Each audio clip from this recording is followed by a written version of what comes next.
Setelah kakek tua itu mengiriminya bunga, mereka pun ngopi santuy di sebuah kafe. Wanita cantik yang penasaran itu menanyakan maksud si kakek mengiriminya bunga. Sang kakek menjawab bahwa dirinya ada rasa ke wanita itu. Wanita muda itu terkejut dan marah sembari menatap keluar jendela. Lalu dia mengingatkan si kakek agar jangan menggodanya. Dia curiga bahwa si kakek berbohong dan hanya akan mempermainkan dirinya. Si kakek dengan wajah keriputnya menjawab dengan raut memelas bahwa dirinya tidak akan menyakiti wanita itu. Dia bercerita bahwa dirinya telah lama ditinggal istrinya dan hidupnya sangat kesepian. Wanita cantik masih diam dan tanpa diduga sang kakek yang usianya tinggal beberapa kalender itu berkata bahwa ia mencintai gadis muda itu dan akan selalu peduli dengan kehidupan wanita yang ia taksir itu. Mendengar kejujuran si kakek tersebut, muka si gadis muda itu tampak sedikit gelisah.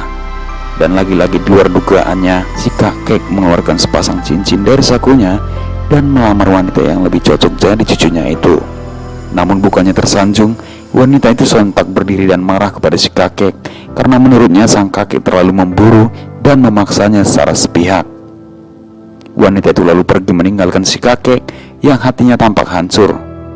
Si kakek dengan segala kekecewaannya cuma bisa menatapi kotak cincin di meja dan lalu pergi menyusuri kota, melampiaskan hancur hatinya.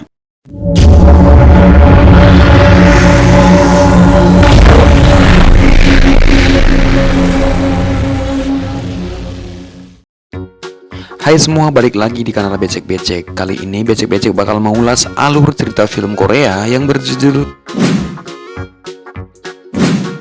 Film ini menceritakan seorang kakek Ojur yang masih doyan bermantap-mantap. Sampai suatu ketika dia bertemu dengan seorang gadis muda dan seketika itu pula dia jatuh cinta begitu dalam. Dalam banget deh pokoknya, gua aja kalah sob. Oke, gimana kelanjutannya? Seperti biasa gunakan headset kalian, jauhi keramaian dan ini dia.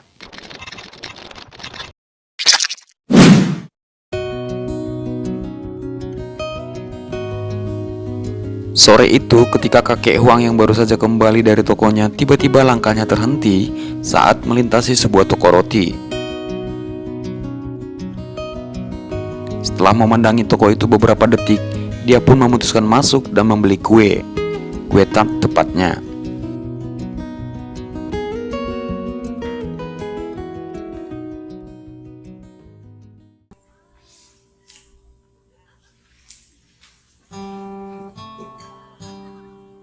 Hari itu kakek Huang berulang tahun dan dia merayakannya seorang diri di ruang pribadinya. Dia meniup lilinnya lalu memotong sendiri kuenya. Dan entah apa yang kemudian dia pikirkan, kakek Huang tiba-tiba tersenyum dan lalu tertawa.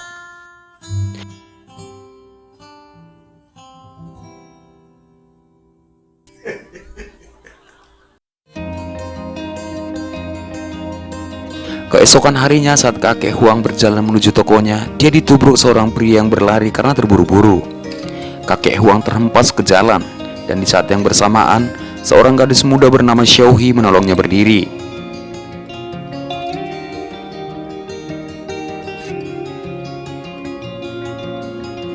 Setelah menanyakan keadaan si kakek Huang, dengan mesranya gadis muda itu memakaikan kembali syal kakek Huang yang sempat terlepas.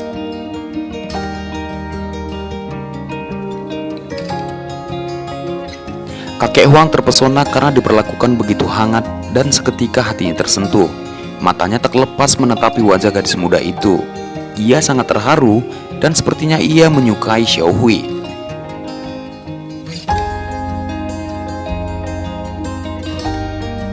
Setelah kakek Huang mengucapkan terima kasih, gadis muda itu mempersilahkannya melanjutkan perjalanannya. Dan dengan centilnya pula, gadis muda itu juga permisi. Kakek Huang sempat mencoba menahan laju gadis muda itu, namun gadis muda itu telah pergi. Kakek Huang melihat lilitan syalnya dan kembali memandangi punggung gadis muda itu. Dan lalu ia tersenyum penuh arti. Sesampainya di tokonya, kakek Huang yang penasaran mulai mencari tahu tentang si gadis muda itu. Dia mulai membuka laptopnya dan berselancar di sosial media. Saat dia sepertinya telah menemukan info tentang gadis muda itu, dia tersenyum sembari melihat ke syalnya. Scene berpindah ke rumah gadis muda itu. Saat dirinya tengah mencuci piring di dapur, pacarnya tiba-tiba muncul sambil meramahi bagian belakangnya. Gadis itu berkata bahwa dia sedang mengerjakan sesuatu, namun pacarnya terus menggempur. Akhirnya mereka pun menanam benih. Setelah bermantap-mantap, pria yang sebenarnya mulai bosan dengan si gadis muda itu menerima pesan dari seseorang yang sepertinya orang ketiga. Entah apa yang merasukinya, dia tiba-tiba memperlihatkan rasa curiga yang berlebih kepada gadis muda itu. Dia pun lalu menanyakan perihal nota yang ada di meja. Gadis muda itu merampasnya dan mereka pun bertengkar. Si pria yang tengah dibakar curiga itu merasa bahwa ada sesuatu yang disembunyikan dari dirinya. Dia lalu mengambil barang-barangnya dan bermaksud untuk pergi. Saat si gadis muda itu menanyakan maksud pacarnya itu, pria itu justru balik bertanya ke perempuannya itu, "Apakah aku kurang memuaskanmu?" Mendengar itu, si gadis muda terkejut dan bertanya kenapa bicara seperti itu. Dan bukannya menjawab, sang pacar justru mengatakan bahwa dirinya sudah mengetahui semua, dan di antara mereka memang tidak akan pernah ada keharmonisan. Si gadis muda mencoba menjelaskan bahwa pacarnya salah paham, namun belum juga dia menyelesaikan kalimatnya, pacarnya itu menyelanya. Si gadis muda pun sepertinya kehabisan kata-kata. Si pria itu lalu pergi meninggalkan si gadis muda dalam situasi gabut tingkat tinggi.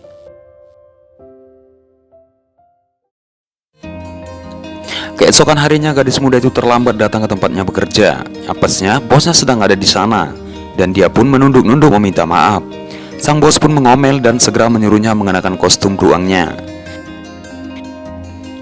Melihat itu, rekan kerjanya tampak tertawa meledek. Lalu dia pun bersiap-siap mengenakan kostum beruangnya untuk event promosi yang sedang mereka kerjakan. Sebelum event dimulai, gadis muda itu memeriksa ponselnya. Entah apa yang sedang dia baca, namun sepertinya itu adalah pesan penting. Dan tiba-tiba dia mendengar teman kerjanya membicarakan dirinya. Mereka mengatakan bahwa gadis muda itu sangat bodoh dan lucu. Mereka bahkan menganggapnya hanya badut kecil yang terlalu polos untuk jenis pekerjaan yang sedang mereka kerjakan. Tidak seperti mereka yang tampil glamour dan bak wanita penghibur. Gadis muda itu mendengar semua pembicaraan mereka, dan saat menyadari anggapan mereka terhadap dirinya, hatinya panas dan nyaris melabrak teman kerjanya itu. Namun karena event akan segera dimulai, mereka pun segera bergegas.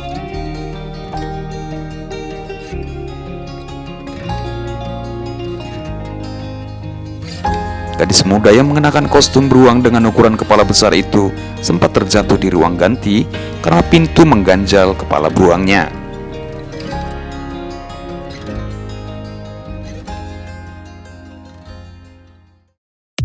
Event pun dimulai. Untuk menarik perhatian orang-orang, dua wanita rekan kerja si gadis muda diwajibkan dancing dengan busana yang aduhai. Sedang si gadis muda itu bertugas sebagai badut membagi-bagikan brosur. Dan ketika jam istirahat, gadis muda yang masih mengenakan kostum beruang coklat itu masuk ke sebuah toko dan tanpa bicara langsung menyodorkan kertas catatan obat yang dia butuhkan. Pemilik toko itu terkejut karena tidak menyadari seseorang telah masuk, dan itu adalah toko obat milik kakek Huang. Tapi sepertinya gadis muda itu tidak mengingat wajah kakek Huang. Demikian juga kakek Huang tidak tahu siapa orang di balik kostum beruang itu. Setelah selesai menyiapkan obat yang dipesan, kakek Huang tidak mendapati si pembeli di tempat dia berdiri tadi. Pandangannya menyapu ke seluruh ruangan dan menemukan si pembeli itu sedang berada di depan cermin di dekat toilet, sambil mengipas-ipas bahunya yang berkeringat karena kostum beruangnya yang tebal. Namun tiba-tiba mata kakek Huang terbelalak dan mulutnya menganga begitu menyadari bahwa orang di balik kostum beruang itu adalah si gadis muda yang dia cari-cari. Dia terkejut dan lalu mengingat kemesraan ketika si gadis muda itu melilitkan syalnya dengan kehangatan. Tanpa sadar si kakek menelan ludah, dan di saat yang bersamaan si gadis muda menyadari ada sepasang mata yang mengawasinya. Kakek Huang yang kepergok melihatnya spontan membuang muka. Saat hendak mengambil obatnya, kakek Huang masih terpelongo. Sepertinya dia ingin menahan si gadis muda sejenak, atau sekedar ingin mengingatkan si gadis itu tentang pertemuan mereka tempo hari. Namun si gadis muda itu keburu menarik bungkusan obat itu dari si kakek Huang dan berlalu pergi. Kakek Huang membaca resep dokter yang dia pegang dan menemukan bahwa si gadis muda itu bernama Xiaohui dan sedang dalam keadaan sakit.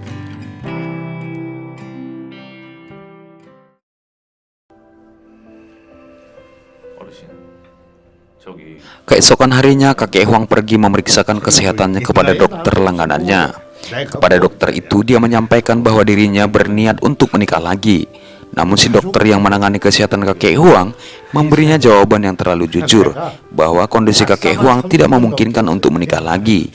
Kakek Huang mengatakan bahwa dirinya baik-baik saja dan hari tuanya masih terasa panjang. Dia ingin ada seseorang untuk menemaninya menghabiskan masa tuanya. Namun lagi-lagi dokter itu harus berkata jujur bahwa dalam waktu dekat kakek Huang akan mengalami disfungsi ereksi.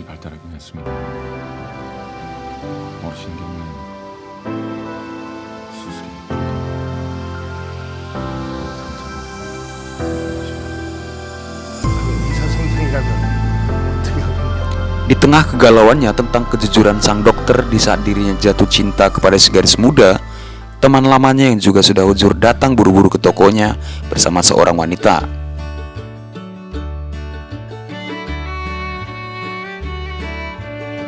Kakek satu ini bernama Huayin dan pacarnya bernama Alice yang baru saja jadian dengannya.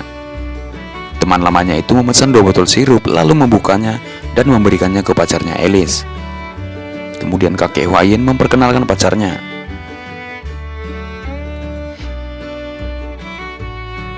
Di sela minumnya, kakek Huayin bercerita bahwa dirinya sedang dalam bahagia.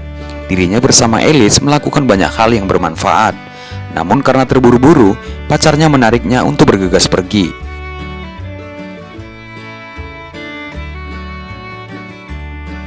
Kakek Huang memandangi mereka, bahkan ketika Alice melilitkan syal di leher teman lamanya itu membuat kakek Huang semakin merindukan saat-saat bersama seseorang.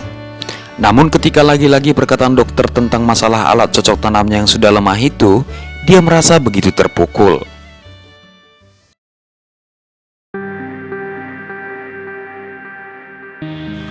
Hari itu si gadis muda masuk rumah sakit. Setelah diperiksa, dokter mengatakan bahwa kondisinya masih lemah. Sedangkan soal penyakit yang dideritanya sampai hari ini belum keluar hasil laboratoriumnya. Dokter meminta banyak-banyak berdoa. Si gadis muda tampak sedih, lalu kemudian dokter memperbolehkannya pulang, tapi harus banyak beristirahat.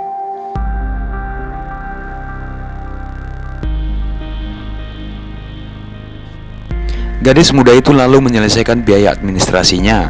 Saat merogoh dompetnya, uang tunainya tidak cukup. Lalu dia memberi kartu debit dan meminta kasir mencetak nota pembayarannya.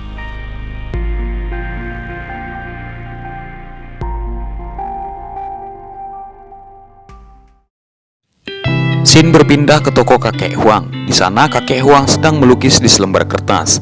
Dan tak lama dia dikagetkan dengan kemunculan si gadis muda sambil menyodorkan resep obat yang dia butuhkan.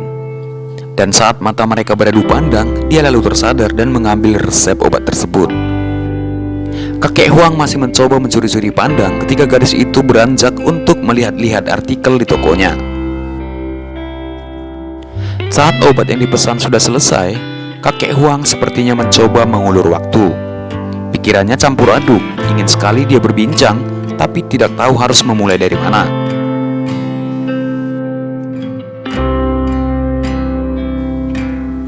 Dan dengan segala kerelaan, dia menyerahkan obat tersebut.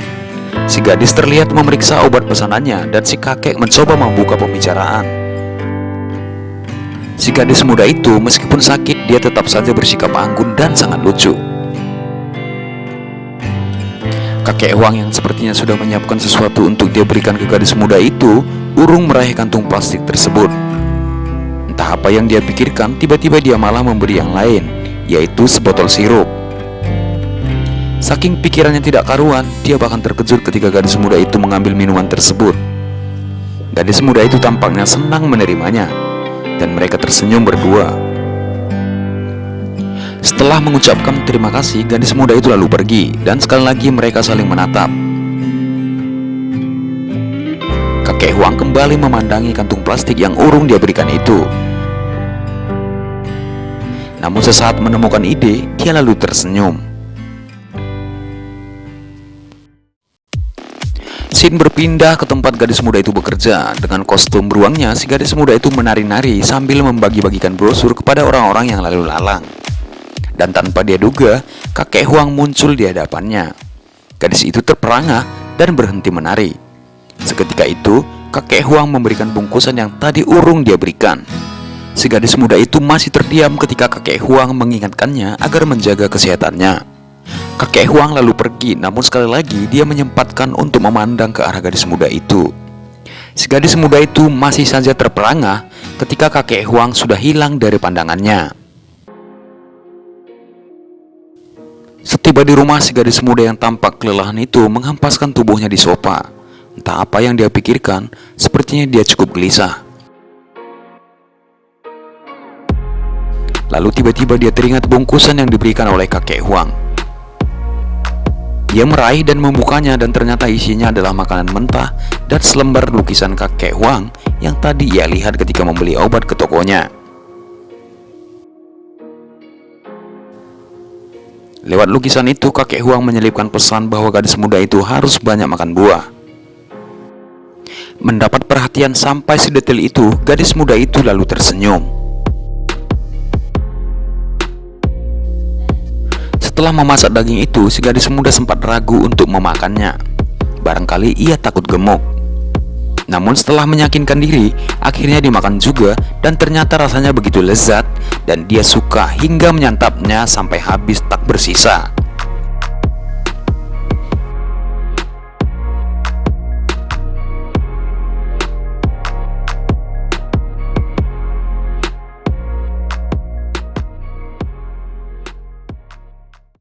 Sejak hari itu, kakek Huang menjadi lebih bersemangat. Ia jadi sering mengantarkan sesuatu untuk gadis muda itu. Sampai suatu hari, dia muncul bersama bunga yang tidak bisa dia sembunyikan di balik punggungnya. Si gadis muda yang telah melihat bunga itu menjadi kebingungan. Lalu kakek Huang mempersembahkan bunga itu. Si gadis muda yang masih tidak percaya itu tampaknya ragu. Dan ketika kakek Huang lebih mendekat, gadis itu tidak punya pilihan selain menerima bunga itu. Dia lalu membuka kepala beruangnya dan memandangi punggung kakek Huang. Lalu dengan pikiran yang tak karuan, matanya beralih ke bunga di tangannya. Dia memandangi bunga itu dengan seksama, dan kali itu hatinya mulai terganggu karena ia menangkap pesan lain di balik bunga itu. Setelah kakek tua itu mengiriminya bunga, mereka pun ngopi santuy di sebuah kafe. Wanita cantik yang penasaran itu menanyakan maksud si kakek mengiriminya bunga. Sang kakek menjawab bahwa dirinya ada rasa ke wanita itu. Wanita muda itu terkejut dan marah sembari menatap keluar jendela. Lalu dia mengingatkan si kakek agar jangan menggodanya. Dia curiga bahwa si kakek berbohong dan hanya akan mempermainkan dirinya. Si kakek dengan wajah keriputnya menjawab dengan raut memelas bahwa dirinya tidak akan menyakiti wanita itu. Dia bercerita bahwa dirinya telah lama ditinggal istrinya dan hidupnya sangat kesepian. Wanita cantik masih diam, dan tanpa diduga sang kakek yang usianya tinggal beberapa kalender itu berkata bahwa ia mencintai gadis muda itu dan akan selalu peduli dengan kehidupan wanita yang ia taksir itu. Mendengar kejujuran si kakek tersebut, muka si gadis muda itu tampak sedikit gelisah. Dan lagi-lagi di luar dugaannya, si kakek mengeluarkan sepasang cincin dari sakunya dan melamar wanita yang lebih cocok jadi cucunya itu. Namun bukannya tersanjung, wanita itu sontak berdiri dan marah kepada si kakek karena menurutnya sang kakek terlalu memburu dan memaksanya secara sepihak. Wanita itu lalu pergi meninggalkan si kakek yang hatinya tampak hancur. Si kakek dengan segala kekecewaannya cuma bisa menatapi kotak cincin di meja dan lalu pergi menyusuri kota, melampiaskan hancur hatinya. Dan film pun bersambung. Oke teman-teman, itu dia alur cerita film Korea kali ini yang becek-becek bagi menjadi 2 part. Seperti apa kelanjutannya? Apakah kakek Huang berhasil meluluhkan hati si gadis muda itu? Tunggu kelanjutannya di part 2 yang akan becek-becek upload dalam waktu dekat. Sekali lagi terima kasih sudah menonton. Yuk, dadah, bye-bye.